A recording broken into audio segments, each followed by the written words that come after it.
ಎಲ್ರಿಗೂ ನಮಸ್ಕಾರ. ನಾನು ವಿಜಯ್ ಕುಮಾರ್ ದಾವಣಗೆರೆ. ಆತ್ಮೀಯರೇ, ಎಲ್ಲರೂ ಹೇಗಿದ್ದೀರಾ ಅಂತ ಕೇಳ್ತಿದ್ದೀನಿ. ಎಲ್ಲರೂ ಚೆನ್ನಾಗಿದ್ದೀರಾ ಅಂತ ನಾನು ಭಾವಿಸಿದ್ದೀನಿ. ಇವತ್ತು ನಾನು ಒಂದು ವಿಡಿಯೋ ಮಾಡತಕ್ಕಂಥ ಉದ್ದೇಶ ಏನಪ್ಪ ಅಂತಂದರೆ, ಕಲರ್ಸ್ ಕನ್ನಡದ ಪ್ರತಿಷ್ಠಿತ ರಿಯಾಲಿಟಿ ಶೋ ಬಿಗ್ ಬಾಸ್ ಕಾರ್ಯಕ್ರಮ ಕಳೆದ 1.5 ತಿಂಗಳಿನಿಂದ ಪ್ರಸಾರವಾಗ್ತಾವಿದೆ. ಆರಂಭಿಕ ಹಂತದಲ್ಲಿ ಬಿಗ್ ಬಾಸ್ ರಿಯಾಲಿಟಿ ಶೋದ ಬಗ್ಗೆ ಸ್ವಲ್ಪ ನೀರಸ ಪ್ರತಿಕ್ರಿಯೆ ಇತ್ತು. ಈ ಬಾರಿ ಬಿಗ್ ಬಾಸ್ ಸ್ಪರ್ಧಿಗಳ ಆಯ್ಕೆಯಲ್ಲಿ ಎಡವಿದೆ ಎನ್ನುವಂತೆ ಆಗ್ತಾ ಇತ್ತು. ಸ್ವಲ್ಪವೂ ಕೂಡ ಆಸಕ್ತಿ ಇಲ್ಲ. ಬಹುತೇಕ ಅದರ ಒಂದು TRPಯನ್ನು ಕಳೆದುಕೊಳ್ಳುವ ಮಟ್ಟಕ್ಕೆ ಅದು ಹೋಗಿತ್ತು. ತದನಂತರ ತತ್ಕ್ಷಣ ಎಚ್ಚೆತ್ತುಕೊಂಡಂಥ ಬಿಗ್ ಬಾಸ್ ಏನು ಮಾಡಿದ್ರು ಅಂತ ಅಂದರೆ, ಅಲ್ಲಿ ಕೆಲವೊಂದು ನ್ಯೂನತೆಗಳಿದ್ವು, ಅವನ್ನ ಬದಲಾವಣೆ ಮಾಡಿದರು. ಒಂದು ಲೋಯೆಸ್ಟ್ ಕಂಟೆಂಟ್ಗಳೇನಿದ್ರು, ಹಂಸ ಆಗಿರ್ಬೋದು, ತುಕಾಲಿ ಮಾನಸ ಆಗಿರ್ಬೋದು. ತದನಂತರ ಲಾಯರ್ ಜಗದೀಶ್, ಈ 3 ಸ್ಪರ್ಧಿಗಳನ್ನು ಎಲಿಮಿನೇಷನ್ ಮೂಲಕ ಅವ್ರನ್ನ ತೆಗೆದಾದ ನಂತರ ಕೆಲವು ದಿನಗಳ ಕಾಲ ಶೋ ಮುಂದುವರಿತು.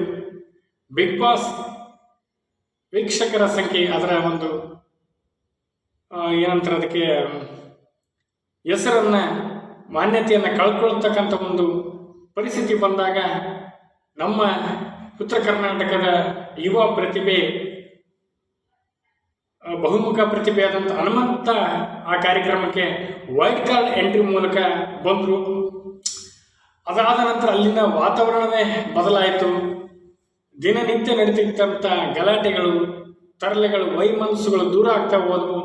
ಆತ ತನ್ನದೇ ಆದ ರೀತಿಯಲ್ಲಿ ಎಲ್ಲರನ್ನ ರಂಜಿಸುತ್ತಾ, ನಗಿಸುತ್ತಾ ಬಿಗ್ ಬಾಸ್ ಸೀಸನ್ 11ನಲ್ಲಿ ಒಂದು ಸಂತೋಷ ಮತ್ತು ಸಂಭ್ರಮದ ವಾತಾವರಣವನ್ನು ಹನುಮಂತು ಕೊಡ್ಲಿಕ್ಕೆ ಪ್ರಾರಂಭ ಮಾಡಿದರು. ಬಹುತೇಕ ಈಗ ಒಂದು ಬಿಗ್ ಬಾಸ್ ಒಂದು ಗುಣಮಟ್ಟ ಸುಧಾರಿಸಿದೆ, ವೀಕ್ಷಕರ ಸಂಖ್ಯೆ ಹೆಚ್ಚಿದೆ, ಮತ್ತೆ ನೋಡ್ಬೇಕನ್ನಿಸ್ತಾ ಇದೆ. ಪ್ರತಿಯೊಂದು ಪಂಚಿಂಗ್ ಡೈಲಾಗ್, ಸುರೇಶ್ ಮತ್ತು ಹನುಮಂತರವರ ಒಂದು ಕಾಂಬಿನೇಷನ್ ಏನಿದೆ, ಹಳೆಯ ಮಾವನ ಕಾಂಬಿನೇಷನ್ ತುಂಬಾ ಚೆನ್ನಾಗಿ ವರ್ಕೌಟ್ ಆಗ್ತಾ ಇದೆ. ನನಗನ್ಸಿರೋ ಮಟ್ಟಿಗೆ 11 ಶೋಗಳನ್ನು ನಮ್ಮ ಕಿಚ್ಚ ಸುದೀಪ್ ಅವರ ನಡೆಸಿರೋದು. ಆದರೆ ಈ ಶೋನಲ್ಲಿ ಅವರು ನಕ್ಕಷ್ಟು ಯಾವ ಶೋನಲ್ಲಿ ಕೂಡ ನಕ್ಕಿರಲಿಲ್ಲ. ಹಳ್ಳಿಯ ಸೊಗಡು, ಮುಗ್ಧತೆ, ಸಹಜವಾದ ಡೈಲಾಗ್, ಯಾರೇ ಆತನನ್ನು ನಾಮಿನೇಟ್ ಮಾಡಿದ್ರು ಅದನ್ನು ನಗುನಗುತ್ತಾನೆ ಸ್ವೀಕರಿಸಿ ಅವರಿಗೆ ನಗುನಗುತ್ತಾನೆ ಉತ್ತರ ಕೊಡ್ತಕ್ಕಂಥ ಒಂದು ರೀತಿ ಎಲ್ಲರ ನೋಡುಗರ ಗಮನವನ್ನು ಸೆಳೀತಾ ಇದೆ. ಆತ ಮಾತಾಡ್ತಕ್ಕಂಥ ಮಾತು ನಾಟಕ ಅನ್ನಿಸ್ತಾ ಇಲ್ಲ, ಆ್ಯಕ್ಟಿಂಗ್ ಅನ್ನಿಸ್ತಾ ಇಲ್ಲ, ಮೈಂಡ್ ಗೇಮ್ ಅನ್ನಿಸ್ತಾನೆ ಇಲ್ಲ, ಸಹಜವಾಗಿದೆ. ಯಾರೇ ಆತನ ಬಗ್ಗೆ ನಾಮಿನೇಟ್ ಮಾಡಿದ್ರು ಕೂಡ ಆತ ಕೋಪಗೊಳ್ಳಲ್ಲ, ಸಿಟ್ಟಾಗಲ್ಲ, ಅದನ್ನು ಒಳ್ಳೆ ರೀತಿಯಲ್ಲಿ ಸ್ವೀಕರಿಸ್ತಾನೆ. ಹೀಗಾಗಿ ಅಲ್ಲಿರ್ತಕ್ಕಂಥ ಅಷ್ಟೂ ಜನ ಕಂಟೆಸ್ಟ್ಗಳು ಆತನ ಜೊತೆಗೆ ಅನ್ಯೋನ್ಯವಾಗಿದ್ದಾರೆ, ಖುಷಿಯಿಂದ ಇದ್ದಾರೆ, ನಕ್ಕಂತ ಇದ್ದಾರೆ, ಒಳ್ಳೆ ರೀತಿಯಲ್ಲಿ ಆಟವನ್ನು ಪಾರ್ಟಿಸಿಪೇಟ್ ಮಾಡ್ತಾ ಇದ್ದಾರೆ. ಇದೇ ರೀತಿ ಮುಂದುವರೆದ್ರೆ ಚೆನ್ನಾಗಿ.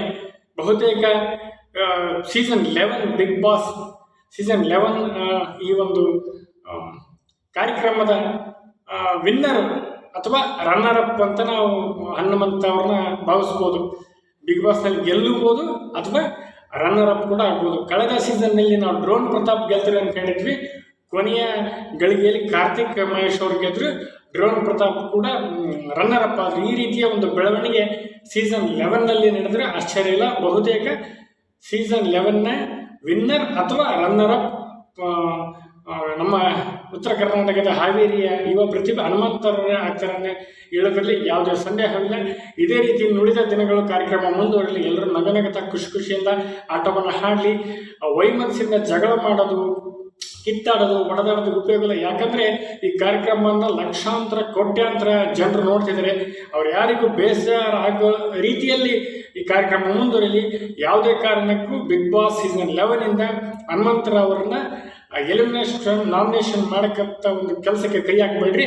ಮತ್ತೆ ಕಾರ್ಯಕ್ರಮ ತನ್ನ ಒಂದು ಅಸ್ತಿತ್ವವನ್ನು ಕಳೆದುಕೊಳ್ಳುತ್ತೆ. ಅವ್ರು ಇದ್ರೇ ಚೆನ್ನಾಗೆ. ಹನುಮಂತ ಅವರೇ, ನಿಮ್ಗೆ ಆಲ್ ದ ಬೆಸ್ಟ್. ಉಳಿದ ಎಲ್ಲ ಸ್ಪರ್ಧಿಗಳಿಗೂ ಕೂಡ ಒಳ್ಳೆಯದಾಗಲಿ. ಎಲ್ಲರಿಗೂ ನಮಸ್ಕಾರ.